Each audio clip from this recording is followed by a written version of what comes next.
Well, thank Um, you for joining us today. yeah, thanks for having me. I'm looking forward to it. Thank you.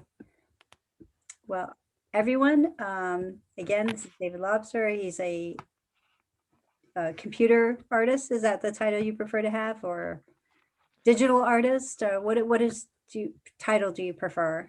Yeah, I guess it depends on the audience, but yeah, digital artist works pretty well.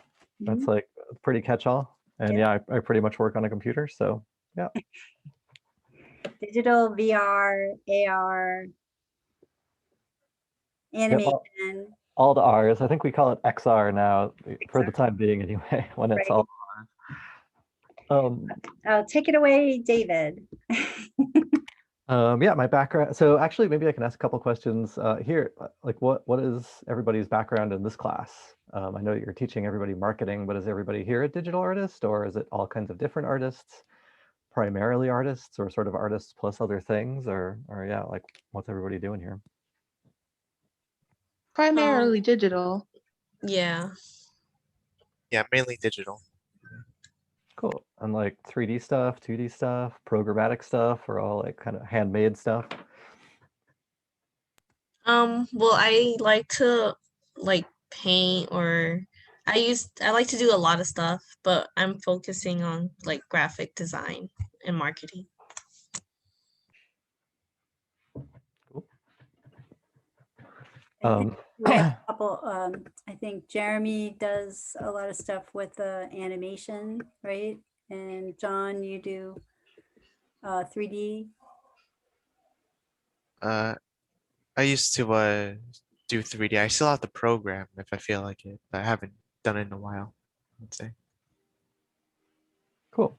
So yeah, I can give you a little background on myself. I'm from Colorado originally, and that's where I am now, but I spent 20 years in New York. I went to SVA for a bit and then got into the computer animation industry there. I worked at, I mean, a lot of the companies that I worked for are gone now because they like companies kind of come and go in that space. But I worked at PsyOp and Framestore and the Mill a bit as a freelancer. I was represented as a director for a little bit by Blacklist, which is a sister company of PsyOp.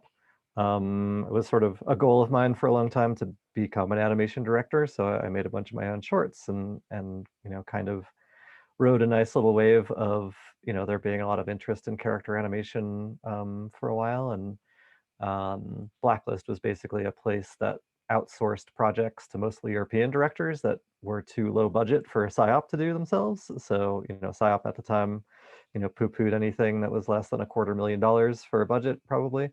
Um, so that kind of like opened up the space for people like me who could kind of do everything with lower budgets, basically.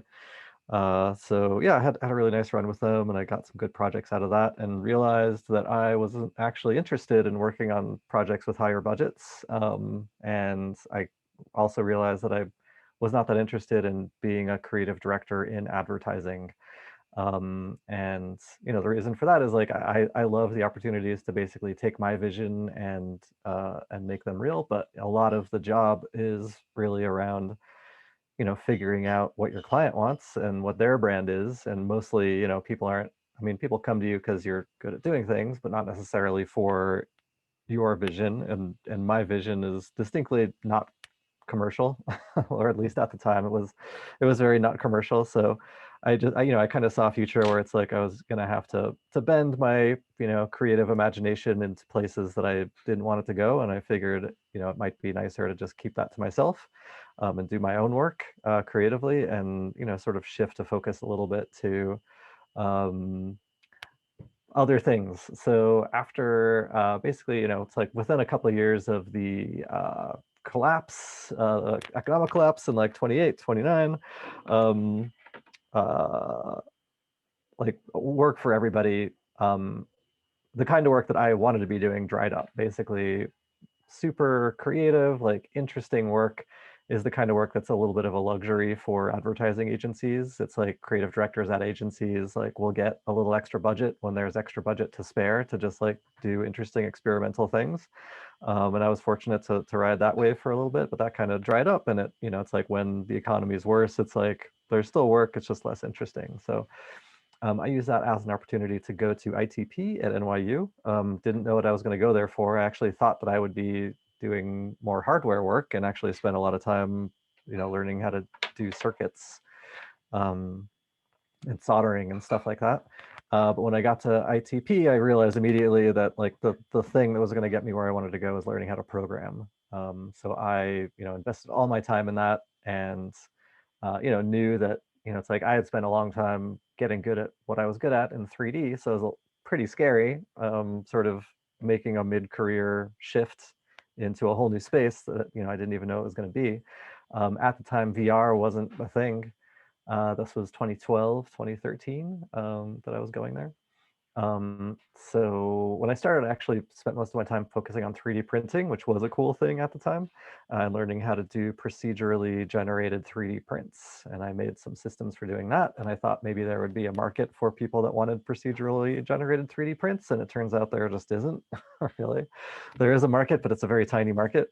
So I managed to do like 2 jobs in that space, and then VR happened, and I realized like that was kind of the perfect mix of all the skills that I had developed up to that point. And actually, VR was a reason that I got into 3D animation in the first place, because VR was really cool in the 90s when I was young, when I was in high school, and I actually did. I had my first VR experience when I was about 12 years old. Sort of during the first round of there being commercially available VR systems. Um, and I'm really glad I made the shift. I think computer graphics is just endlessly interesting on a technical level. So learning how to code things means I can do things completely from the ground up, and I have a lot of control over developing my own tools. So it's kind of like learning how to mix my own pigments and stretch my own canvas if I were a painter.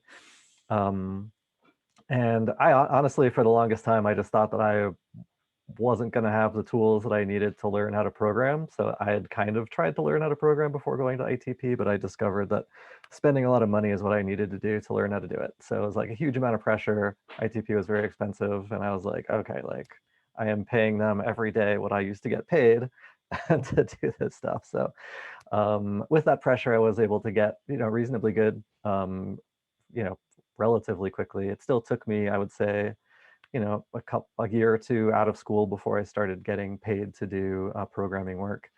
And I came to it late, so I'm never going to be as good as people who started when they were 12. But I'm good enough, and I'm good at the things that I want to be good at, which is mostly about procedurally generated graphics. And like I try to orient myself toward getting projects that are in that space. Procedurally generated graphics is kind of a little bit of a weird niche. It's very appropriate in the world of data visualization, interactive art, that kind of stuff. But it is definitely a subspecialty compared to all kinds of other things that you can do. But I have found as an artist that it's important to do work that you want to do and do work that's interesting for yourself, develop your skills. If you can develop work that also demonstrates that you have learned some skills, then it makes it easier to get paid to do things for other people. If you're very lucky, you'll find a benefactor that will help you make your own work for your entire career, but that's pretty rare. It's like winning the lottery. So otherwise, generally, it's like, if you're getting into the world of commercial art, being able to create aesthetics that are not your own, that are other people's, is a big help. Or if you're a designer, then you still need to adjust your aesthetic, even if you're getting paid to do your thing. You still need to do it for brands and think about, how to modify it to communicate things for other people. And then even if you are extremely successful as a designer and you have a look that people like, and you're sought after and you're super hot for a while, it's like tastes change, and then you got to change what you do, basically. So like some people have careers where it's like they can kind of maintain a style over a course of a career, but the more opinionated it is, the more specific it is, and the more trendy it is, the faster it's going to go out of style, basically. So that's some of the reason why I kind of opted to get out of trying to pursue a career in a creative space. Although I still do creative work, it's just like tied to the fact that I can also code and create things from scratch. So I try it, like when I present myself as a soup to nuts person, I can basically, I can put together decks, you know, I can pitch things, I can put together schedules, I can put together budgets, you know, I can design things creatively that I know that I can execute technically. So I can design to what I can do quickly. And that was, you know, what made it possible for me to do work with Blacklist for a long time. So I have kind of shifted my focus in the last couple of years to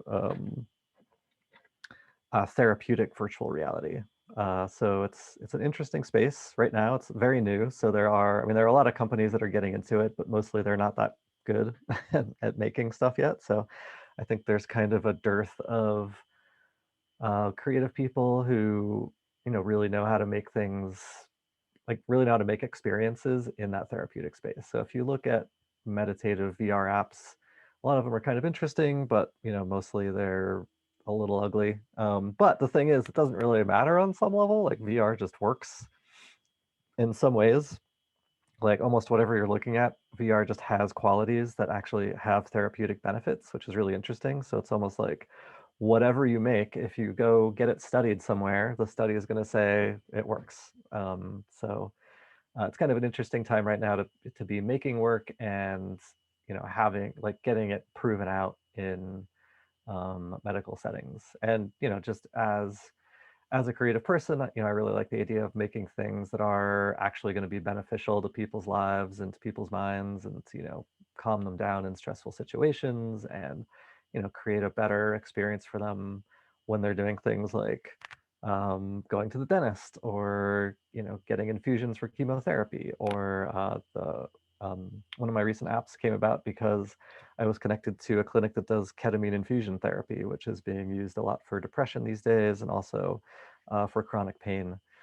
And people like it. So it's like, you know, all right, it's like instead of having an audience of people who are doing things for entertainment, it's like, you know, specifically to make their lives better in difficult situations. So my two main projects right now that I'm kind of ping ponging back and forth between are visitations, which is the one for the clinics. It's designed to be completely passive, very little interactivity, um, and that's to, you know, make it easy for people who don't have any experience in VR and who might not be capable of interacting with anything. The other experience I have is called Cosmic Sugar, and that is it's like a creative tool. I'm still not sure how to explain what it is in the right way, and like friends have tried to help me, and it's like it's kind of like the people who enjoy it really enjoy it, but like nobody's like really given me some good language for how to explain it. So since you're all in a marketing class, if any of you come up with like an amazing brainstorm for how I can describe what cosmic sugar is in 25 words or less, then I'm all ears. So You the have way to that I, show us. what's up? You have to show us. Yeah, so if you, I'll just put this in the chat, but if you go to the website light.clinic, then it has links to both of those apps. So it is it's a particle system, basically. So on some level, it's like just a very simple you know, setup where there's a million particles and you can basically apply forces to them with your VR controllers. So you can draw with them, you can draw lines between both of them, you can draw curves between both of your controllers. There's a rippling force, there's a gravity force, and a gravity out force, and a swirling force. So each force on its own is like fairly simple, but because you have sort of pressure sensitive controls on the VR headsets, they will, you know, there's actually a lot of nuance that you get out of the system. And then when you combine the two tools together, you can create even more interesting shapes. So if you go there, you can see a gallery of things that I made with it. You can use it for drawing and art making and image making, but it's not exactly made for that. It's really made for, you know, live interactive, like moving things, but you can paint with it. And I actually think it's a really, like, particles are, you know, manipulating particles is, I think, a really interesting way of painting in VR and 3D. And like nobody else is really doing that. Tilt Brush and Quill are apps that let you paint and draw in 3D. Um, and the way that they do things makes a lot more sense, really. It's like particles are expensive. You can only have so many particles on screen at once. So it kind of makes sense that people haven't really developed design tools that are focused on particles. But they just have a lot of really neat affordances to them. If you look in the gallery, you can see, it's like a lot of variety. Also, if you look at my Instagram, that would be, I'll type that in here. I think CodePen has a lot of particle JavaScript. Yeah, actually, examples. my first version of Cosmic Sugar actually came from an example that was built in Three.js, which totally could have been set up on CodePen. So yeah, particle systems can be implemented in any package in any system. You don't have to do it in Unity. So it uses something called compute shaders, which is, they're kind of obtuse. Like you have to know a thing or two about programming to be able to make use of them. Unity does have something called a visual effects graph now, which makes it makes it a lot easier for people who don't know how to program to do stuff with compute shaders. Shaders are really cool. I think it's like you're basically making images with math. If you are interested in seeing what shaders can do, you can go to shadertoy.com and actually see the code that makes the images. And it's like what they're doing on that site is kind of crazy. Like you'll see a lot of 3D imagery, but there's actually no 3D geometry in any of those images. Like all of the 3D geometry you see is strictly a matter of math functions. So I'm actually taking a class right now on compute shaders, and I'm sort of working on stepping up my game in that space because I think it kind of feels like magic when you get a compute shader to work. Where are you taking the class, David? It's actually an online class. I can send a link to that too.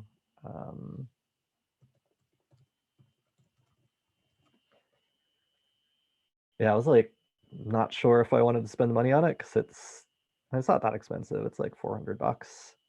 But the people who are taking it are really interesting and very accomplished.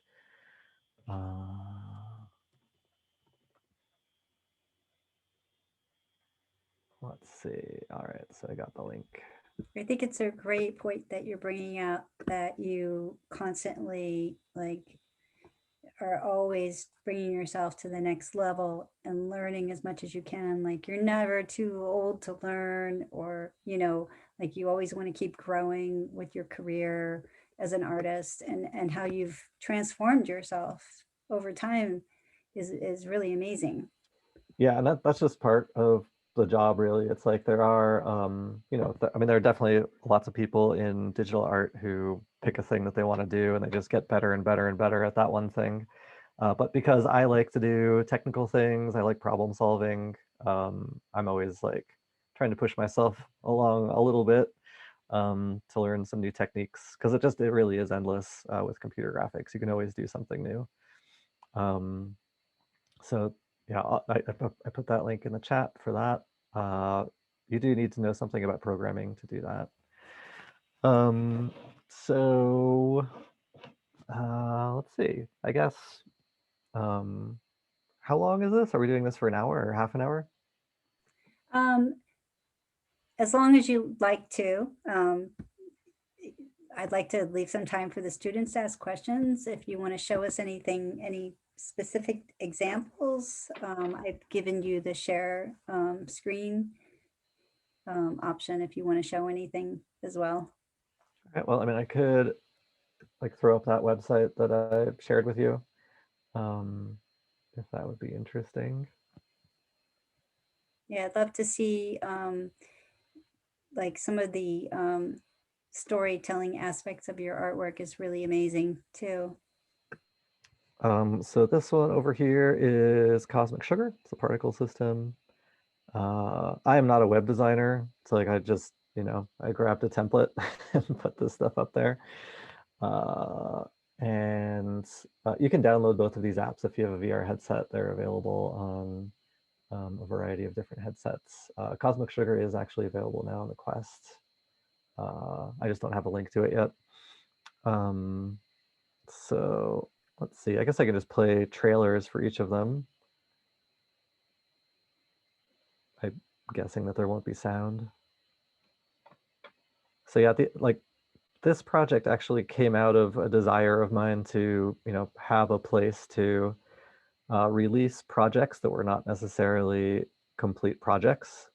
There's, because I kind of make things as I learn how to make things. So I basically wanted a space where I could, um, release the results of that without having to upload and, create an entirely new project around it. So all of these are kind of, they're all kind of backgrounds really for things that could be bigger projects. And a lot of them are kind of technical exercises as well.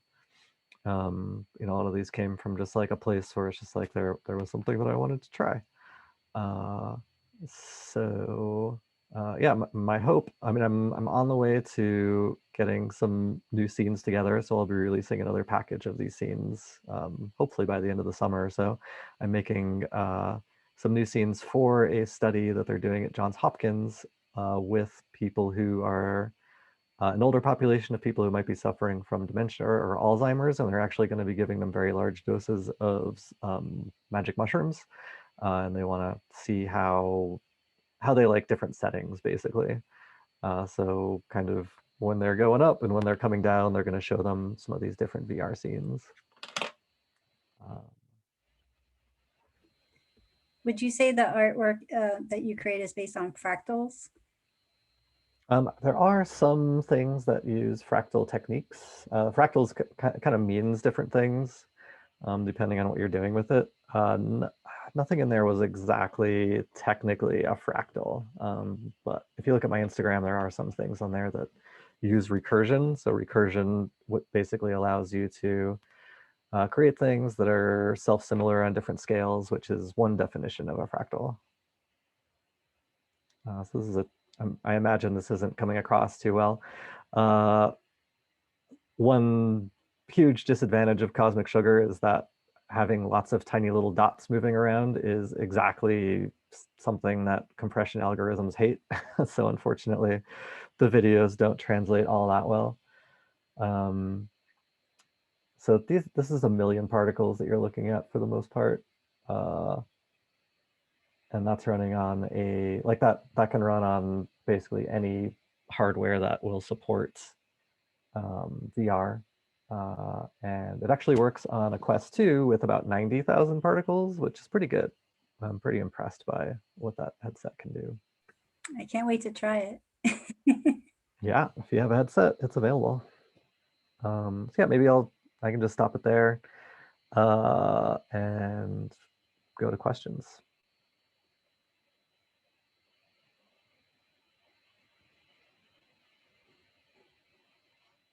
So does the cosmic sugar, does it have sound too? Does it work with sound when you create things? Yes, there is built-in sound with it. That's cool. It's really interesting. It's really it's just so beautiful, all these different things that you're creating. Thanks. Yeah, it's like I really enjoy that combination of aesthetics and technical things. So it's like, solving some technical problem is a nice aha moment, and then if I can make something pretty out of it, then all the better. Yeah, these are pretty fun and satisfying to make. So the way that these spirals work is that I had a brush with 6 parts, and then I'd basically like paint and twist as I was drawing. So my next version of Cosmic Sugar is going to include more different kinds of brushes so that it's easier for people to do stuff like this. It's really, really amazing. And then, these are all 2D images, obviously. So, it doesn't really communicate that well how much cooler it is in 3D. Like, it's really a whole different world. It's like the vacation pictures versus the vacation if you actually do it in VR. Right. Well, even more so with you're not seeing all the different particles. You said, like we're seeing lines interpreted because the shutter speeds, so to speak, when you're taking the still image, right? So that is something that I would like to implement. So you're talking about like motion blur, basically. Yeah. So like if the particles were moving around crazily, so that is possible. I don't have that implemented now for various reasons. These are like all of those lines are actually made of tons of little particles. So the lines are not really lines. It's like every one of those has hundreds of particles basically to create that. Yeah, I invited my animation students to join because we've been studying particles in that class. I think I have one. Tiffany, are you on? I think I saw you. Do you have any questions since we just went over particles in our class? No, I really like the particles part that you're mentioning, how because all these are created with particles, but they create this really nice image. So I was wondering, like, how long does it usually take you to like get to the final product when you start a project? You mean in general, or are you talking about like each one of these images? In general, because you start off like when you want to learn something, you mentioned that, and then these are the products of those. Oh, like how long did it take me to learn how to make this particle system? So that's a good question. It was a long process actually. So I started. So making a particle system is, if you take a relatively focused programming class, you can like particle systems are something that I'm teaching to my intro to programming class right now. And it's basically like all of the fundamental things that go into learning how to program, which is like variables and classes and functions and arrays and stuff like that. Um, you can get to the point where you're making a custom particle system pretty quickly. The really tricky thing about this is that it's GPU accelerated. And figuring out how that pipeline works took me a while, and I had to, like, it was a lot of trial and error. And it's actually gone through a number of different iterations, and I've had to get help from people who are more engineers than I am. As part of the reason I'm taking this compute shader workshop myself is to like bump myself up a level. So there are a lot of complications with that side of things. So I would say like from the time that I learned that this was possible, I didn't focus all my energy on getting there. It was just kind of like I did things like in little steps here and there. Um, but it was like 3 or 4 years probably from the time that I learned that it was possible. I definitely could have done it faster if I had just focused on it, but it was just like the first time I tried to do it, I failed, so then I had to like take some time out and come back to it later, that kind of thing. So yeah, I think that is, if you're interested in learning how to program, uh, having some background in computer graphics, just like making it, like knowing Photoshop or knowing some 3D tool, is actually super helpful because it kind of helps you figure out what you need to learn along the way to get where you want to get. So if you say, I have this goal where it's like, I've seen some procedural art that I'm interested in learning how to make.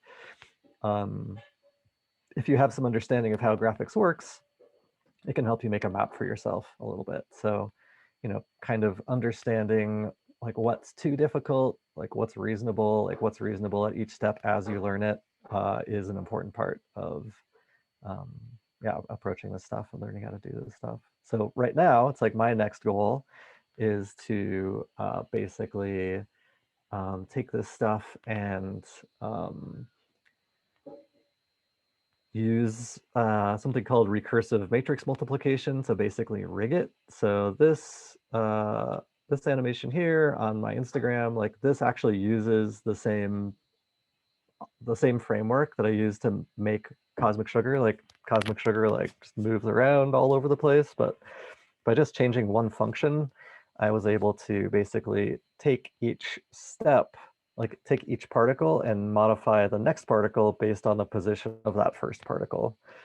So instead of doing physics, like this is, it's basically doing the same thing that you might do with an animated arm with like a lot of joints. So it's kind of like this, but with more points along the edge there. So that's how I like to work, basically like make a thing and then modify it a bit to get to the next step. And then like set the next challenge and modify it a bit, get to the next step. And each step usually involves learning how to do something new. So I would say if you're starting from scratch, like if you don't know how to program right now and you're interested in learning how to do stuff like this, I would say 2 intense programming classes, like 1 year of learning how to program. And I would recommend learning processing actually is a really good way to get into this stuff. If you took a processing class and you really focused on it and you spent several hours a day working on it, after a year, you'd be able to do stuff like this. That's encouraging. Would would you say that the type of art you're doing translates into augmented reality? Or do you Yes. think it's just more specific to virtual? No, if you can do real-time 3D graphics, then you can do VR, you can do AR, you can do MR, you can make games, you can do projection work, you know, it's like all kinds of stuff. So understanding 3D, I mean, you can do 2D graphics with 3D graphics, you just remove a dimension. So yeah, it is, it's a great tool. I mean, I've been doing it forever and I still think it's really interesting and enjoyable. And there's just like, people are always doing new things. It's like until we've figured out how to fully simulate reality down to the atom, there's going to be new stuff to do with computer graphics. And that's going to take, you know, centuries to get there probably. Right, true. This, in the animation class I teach, we covered this type of treatment in just After Effects. We did some morphing and this similar, but not like that. So these, like this whole series of animations are, you know, they're much simpler, and this is 2D. These are using, this is all done with shaders. So they're called, there's two kinds of shaders, vertex and fragment shaders. So this is the same kind of fragment shader you'll see at Shader Toy if you go check that out. And it's actually pretty simple. Like, it's, you know, it's basically, I mean, you know, I don't know how complicated it looks, but, you know, obviously if you were going to do this by hand, it would take a long time, but using some math um, in different ways, you know, you can make interesting things relatively easily. So it's kind, you know, it's like basically like making your own plugins from scratch. So this is where I'm trying to get to now with Cosmic Sugar. So that last one that I showed you with like the lines moving, it wasn't too hard to get like one strand going, but the harder step is going to actually be to set them up with branching. This image uses a technique called recursion. So it's basically a function that calls itself. And the amount of code that it took to make it is very short. Like it's, you know, 20 lines of code max, like maybe. And I really think that, you know, recursion is really beautiful and, you know, lets you create a lot of like really interesting organic forms. And the thing that I like about programming too is that it, you know, especially programming procedural graphics, is that it's, you know, it has so many corollaries with nature and how nature works. And a lot of, you know, natural forms are, you know, kind of born out of similar functions that just make sense with how programming works. It's like the most efficient way of doing things. You know, it's like growth, for instance, like the way a snail shell grows. It's like, you know, sort of spirals around, right? As the snail grows, it grows at a certain rate, and that means that the spiral grows at a certain size. So you take growth and you add a little rotation, two variables, and you get much more complex forms like that. I have a question. What apps specifically do you use for this kind of stuff? So if you don't know anything about programming and have never done anything like this before, I would highly recommend learning processing. I'm teaching a class right now in a version of processing for the web called P5, so you can look up P5.js. And it was made to make programming more accessible for visual artists. So it's like as you're learning processing, you learn everything that's fundamental about programming as you're making images. So, you know, it's like with other frameworks, if you want to draw a circle, that's like a whole thing. Like you might spend a semester learning how to draw a circle, whereas with processing, you just write like circle and give it a couple variables and you can just draw circles. You can basically start coding immediately. So yeah, I am really happy that processing is what made it possible for me to learn programming. As a visual person, I was just like, if I'm not making something pretty, then I don't care. So this was also done with processing. You can work with images and processing. I basically, like, I was making an eyeball for something else and I was like, oh, I like Alex Gray. So let's see what happens if I do something Alex Gray like. So again, this was like a very small amount of code to get this going. It's really, really amazing stuff that you're doing. Just beautiful. Thanks. Yeah. Just trying to have fun. I feel like, I mean, the downside of doing some of this stuff is I feel like I've gotten away a little bit from my own kind of personal work in a way. Like this stuff feels, you know, a little bit more like curation in a certain way than creation. You know, I see a lot of artists who use this thing called mandel bulbs. If you go to Shader Toy, you'll see a lot of mandel bulbs, but there's a lot of people like fractal artists, and I kind of feel like it's kind of art, but it's almost more like documentation or photography rather than sort of creating things from scratch. So I don't know. I've been feeling lately like I'm feeling an itch to just like make something from scratch without any of these tools, but it's just like it's fun and satisfying. Like this image came out of a shader that was actually pretty simple. And this is like another example of recursion. So it's like basically, this is all 2D. It's like, it's basically taking an image and breaking that image up into quadrants and then repeating the original image. And then it just does that again and again and again and again. And, you know, it's like I wasn't planning to make this. This was the result of experimentation. Procedural art feels like gardening in a way where it's like the code is planting a seed and then you make little changes and you get totally different plants out of it. I could just watch these for hours.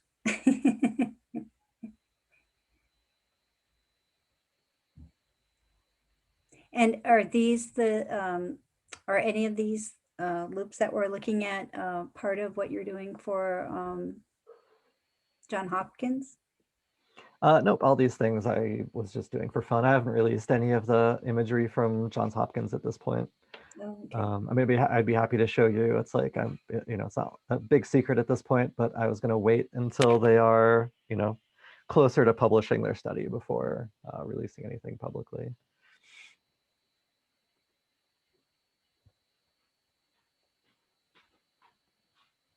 Yeah, I think I can't decide which ones I like the best. They're all amazing.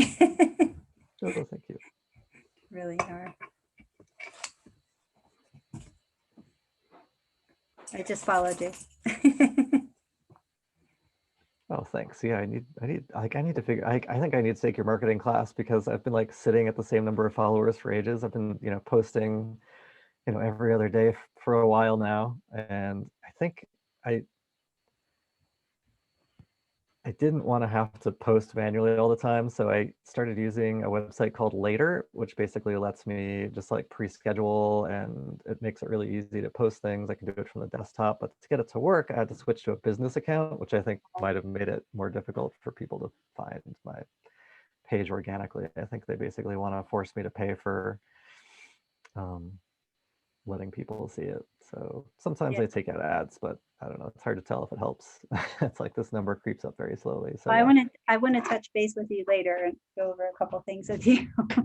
Yeah, I'm like, I've shown you all this stuff. I mean, you asked me to come talk about marketing, and I'm like, I am not good at marketing, to be No, honest. it was There more are, about hearing your story as an artist because, Mhm. you know, we are to a point, you're working in like the medical genres and education, you know, you're a professor. So you're just giving us another point of view of an artist, how you've become successful with your own craft and what you're doing as an artist.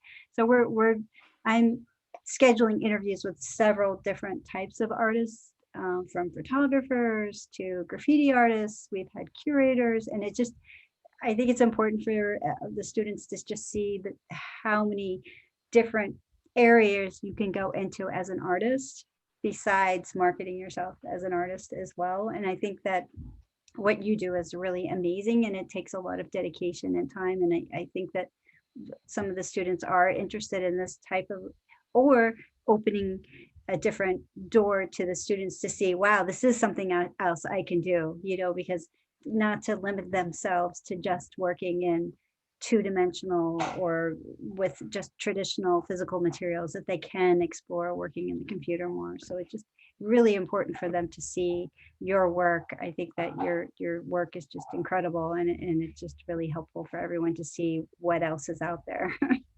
Thanks. Yeah, I definitely consider myself to be more of an applied artist or a commercial artist than an artist. Like I do, it's like I make artwork for myself, but being an artist, it's like at least half being a business person. You know, it's like you have to put out your shingle, you have to promote yourself. It's like you are ultimately selling things to consumers. So I guess my feeling about it is I'd rather, you know, try to sell to like a much bigger audience. You know, going the route of fine art is very much a crapshoot, and it takes a long time to, you know, develop an audience, and there's a lot of networking that goes into it. And you know, it's like I know people that have spent, you know, more than a decade, and they make amazing work and they're well connected, but it's still like they're just barely making a living, if they're making a living at all. So like, yeah, the real art route is, you know, amazing when you, if you can be successful doing it.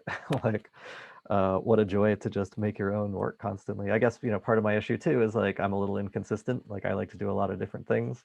Um, so it's like I'm not even exactly sure like what my thing would be if I were a fine artist. And just like anything else, if you're a fine artist, you are a brand, and you have to maintain a certain amount of consistency, even if the thing that you're doing is like, if inconsistency is your consistency, then that's like part of your thing. So yeah, it's a tough thing, going the route of being a fine artist. So yeah, for me, it's always like, who who needs art? And the thing that I'm excited about with the therapeutic space is that it's not advertising, because, you know, outside of advertising, there is not as much need for visual art. Like that's the biggest market. And you know, if like that's where the vast majority of visual artists who are making money make their money.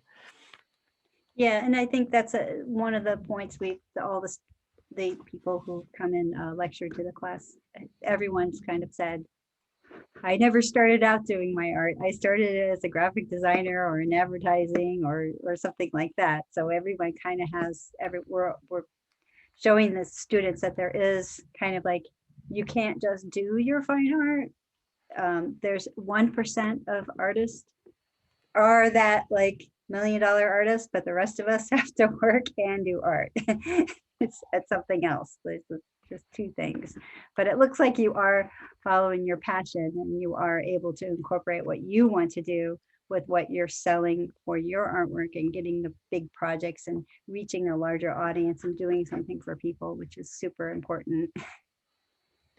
Yeah, and it's like, you know, one thing that I've always struggled with is the fact that my first love is film and animation. And, you know, it's like animation, like there just isn't really a market for it at all. I mean, like I sold one of my films to Canal Plus, and, you know, it's like you can definitely make a little bit of money from animated shorts, but generally it's like you make an animated short so that you can get paid work to, like, you know, make money to do your next animated short. But I have very mixed feelings about NFTs, but the fact that there is actually a way now to sell digital art, I think is pretty exciting. And I hope that the environmental thing gets figured out, because I don't feel good about that. It's like, you know, minting an Ethereum coin, which is what a lot of NFTs are based on, is just really bad for the environment. It's like cryptocurrency is, you know, using as much power as a small country. And that's kind of like not what we need to be doing at this point in the history of the world. But hopefully that gets figured out, because otherwise I think that it has a lot of potential to actually make it viable to be a digital artist that just wants to make digital art, as opposed to trying to figure out how to like print it or turn it into something else. Yeah, I mean, your art definitely does fit into the NFT. Um, for people to buy that type of art, digital art with animation and everything else like that, I could see you doing really well. Well, that's like the tricky part, because it's like I started, you know, posting some NFTs, like I'm just like sort of wading into it a little bit, but without you know, without a gallery or without, you know, somebody really doing that marketing, nobody's going to know about it. So I'm not exactly sure how I'm going to do that right now. But if you have any suggestions, maybe I should take your class. Yeah, definitely want to talk to you about different avenues and things like that. I have some ideas for that. Great, I'd love to talk about it. Yeah, definitely. I've been sharing a lot of the ideas with the students. Clubhouse is kind of a big place where artists are marketing themselves now. And Clubhouse is kind of one of those spaces where a lot of people are trying to learn, and there's mentors that can create rooms in Clubhouse, and then you get a following from there, and then from there you can get a larger Instagram following and Twitter following, and people will purchase your art from there because collectors go in the rooms as well. Yeah, a friend of mine has been doing a lot on Clubhouse. I think that it's still not out on Android, so I'd basically have to borrow a phone to do it because Oh, it's not on Android? unless it has come out on Android recently. I don't think so, sadly. Oh, I didn't realize it wasn't on But Android. yeah, maybe it's worth just like getting an iPhone just for that. Because yeah, I've heard a lot of positive things about it. Yeah. But and then there are some other things I'm working with Glimpse on that we're kind of like putting some ideas together with DJ and those guys. Cool. Yeah, well, sounds like we need to catch up. Yeah, we do. Yeah, I mean, basically, if anybody wants to, is anybody here interested in real-time graphics or programming or anything like that? Or is everybody like pretty much making art by hand? I think Tiffany, you I'm are. interested to learn. I'm interested in doing something like that, but like you said, it's gonna take a long time, like to just understand most of it. Because I'm just trying to focus on like, I don't know, like have my own style in graphic design because I still haven't like found mine yet. But I think after that, I want to try something like that because it's just really like a not like it's aesthetic, but also I feel like a lot of people like to see that kind of stuff because it's kind of like satisfying. That's the word I'm trying to say. It's satisfying. And that's what people like a lot now these days, just like satisfying videos like that. So like TikTok, they have a lot of those kind of stuff. Yeah, definitely. I mean, that's part of the reason why it took me a while to get to the point where I wanted to learn it, because it is like it feels very separate from art at first, especially. It's like when you can't really make anything and everything you're making is like a little ugly. um, it does take time to get that as a skill, but once you have it, it's like applicable across all different kinds of packages. Like it's like if you learn how to use processing, you're gonna know how to use similar tools in other places, and it's like it makes you a little bit of a unicorn, even just in terms of the job market. If you can code even a little bit, it's going to make you a little bit more valuable. You don't you don't have to become a master. I don't really consider myself a master of programming at this point, but I'm good enough to do projects with it, and it's nice to get paid to learn how to do more stuff with it. So I don't know. I wish I had started a lot earlier. I wish I'd like taken like one class that had sort of made the fundamental concepts available to me earlier, because it would have made me a better 3D artist if I'd been able to do that stuff. And but yeah, it is a tricky thing to balance. It's like when you're spending all your time wanting to make art and dealing with your emotions and dealing with style and dealing with culture, to kind of take a step back and like be like worried about logic and syntax and things breaking. It's pretty frustrating for sure. I have a quick question. What motivated you to continue? Because you said like it took a while and you made like many trial and errors. It's like what motivated you to keep going to learn?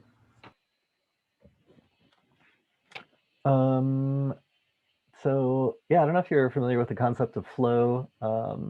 It's this, I think he was Czech psychologist named Mihaly Csikszentmihalyi, and he sort of goes over what qualities of an activity lead to a mental state of flow, which is basically like you're locked in on something, you're enjoying it, you're developing your skills, you lose track of a sense of time. Like for me, I enjoy my work when I have got to a place where I'm in a state of flow, and I'm kind of there. Like it took me a little while to get to like that first step, But now with programming, it's like I always feel like I'm, kind of like finding something new. Whereas when I model something, or when I'm doing lighting, or like all of the things that I do in 3D or using Photoshop, I guess I just feel less like I'm in that state. So I guess part of it is just, even though it's really frustrating when it's not frustrating, when things work, it's just feels really satisfying. So I guess, part of it is, I mean, it's not for everybody, right? But it's just like, I guess there's that aspect of it where, I mean, maybe it's my background. My dad's like a computer nerd and my mom's an artist. So it's like kind of the mix of those two things working together. Um, so yeah, I mean, I guess like I'm surprised when people don't find it to be as satisfying as I do, because definitely not everybody does. But I think it's that part of it where it's like the kind of like getting into this web of code where, little changes, like change a few numbers, like what you get out of it feels magical to me. And yeah, I enjoy that. Yeah, that's flow is a really important part of the creative process. And do you feel like the rituals that you take with coding gets you to that flow state? Like, because you have to have rituals as an artist to get yourself in that mindset to create. Um, I mean, I guess, I try to, I think it was, I remember, just like reading this interview with Chuck Close, and like, I don't know what you think uh, I met him. about his, oh yeah. So he, I mean, I guess he's, I don't know if he's been rejected from society at this point, but he, it's like he and like, like other artists basically just, treat it like a job. So it's like, not, it's not necessarily about waiting for inspiration. It's just like you sit down and you make stuff. So I I definitely used to work in a way where it's like I would basically, spend a long time kind of like building up this like wad of energy that I would then kind of expend on a project. And I've kind of made an effort to change that into just like trying to be like more consistent and working even when I don't want to work, and like, just poking at things. Um, and then, kind of like finding those moments of inspiration just as part of that process. So I don't know that I exactly have a ritual. I just like, I just sit down and have my to-do list and I just start hacking through it. I would say, it's like, I think part of the change to spending more time making procedural art has definitely changed my art making process and the way that I think about things. It feels a lot less personal, I guess, for better or worse. I think some of my friends are disappointed that I'm not making the really weird art that I used to make. If you go to, let's see, I can share a few things from my website. Let's see. So yeah, this is one of my favorite animations from back in the day, which you can watch later. This is the kind of stuff that I used to do. Like I love that stuff, but it was very, I would say, emotionally taxing, and in a certain way. And definitely had more of a niche market. Like when I was going to school, my idols were the Brothers Quay, um, and uh, it's it's a harder, different thing, like working in that way. And I would, it's like there's definitely like very little market for this kind of work. I mean, my hope is that NFTs will make it, it's like seeing that people like sold his work. It's like part of the reason, like, I used to make things that were kind of similar to that a long time ago, but I just stopped because I was like, well, I can make these images, but does it matter? um, yeah, it's like that's definitely a challenge with being an artist, is figuring out how to maintain motivation. If the world's not banging down your door and telling you that you're great, then it's like, having that faith in yourself to continue poking at it for 10 years is like a pretty difficult thing. Like people just like literally made one of those a day for something like 15 years with like you know, not much reward aside from people patting him on the head and telling him he was great. Well, one thing with his pieces, though, what's coming up is there's some copyright issues that some of the pieces that he did weren't really his pieces. Like he grabbed screen grabs from different things. So there's some rumblings going on about copyright issues with his work right now. Oh, interesting. I wonder if I wonder what the owner of that $70 million NFT like thinks Right? about Wouldn't that be funny possibly having. if that person got sued?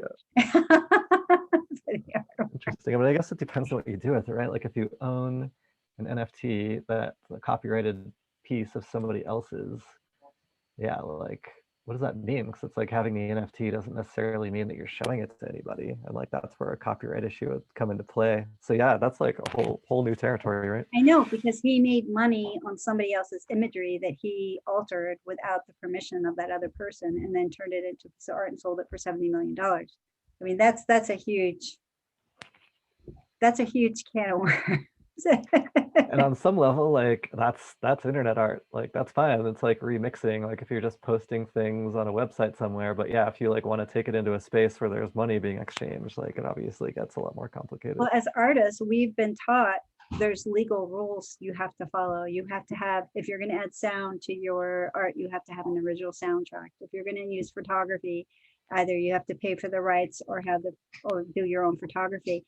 And that's where, it's kind of like raising a lot of flags for people, artists who aren't selling NFTs. Why is he able to do this when he's, definitely in violation of some copyright laws? Yeah, that would be like pretty interesting to see if the actual copyright holders get to come back and like take some pieces of that. That I just would be don't think they're aware of it. I'm sure that they will Well, become they will be aware. if someone Like lets there's got to them be a lawyer out there somewhere who's like Right. smelling some dollar signs right now if that's the case. Right, exactly. Yeah, that's pretty interesting. Well, this has been amazing having you talk today. Really wonderful hearing you talk about your journey as an artist and showing us your work and explaining your process. It's just really fantastic what you're doing. And I think it inspires me, especially, and I know that it gives the students here, the vision that keep learning. Maybe they can go into a master's program and learn, programming. And that would be the next step to get where you're at. We're just like opening their eyes up to what the possibilities are. Cool. Yeah, I mean, there's definitely places where you can go to learn programming as an artist. And I think that if you're an artist that wants to make art, it's definitely less satisfying taking programming classes that are really just like nuts and bolts technical. It's definitely motivating for me to take a programming class where the output was meant to be images. So you don't necessarily have to go get a master's degree. For me, it was very helpful having the structure of a class. There are online processing classes you can take where you will get feedback on your work and that kind of thing. I liked ITP a lot. I wouldn't necessarily recommend it until you've kind of been out in the world for a little while. I kind of encourage people who are more like in their late 20s to go to that program. But yeah, if you like, obviously connect any student to me who's interested in learning more or has any questions.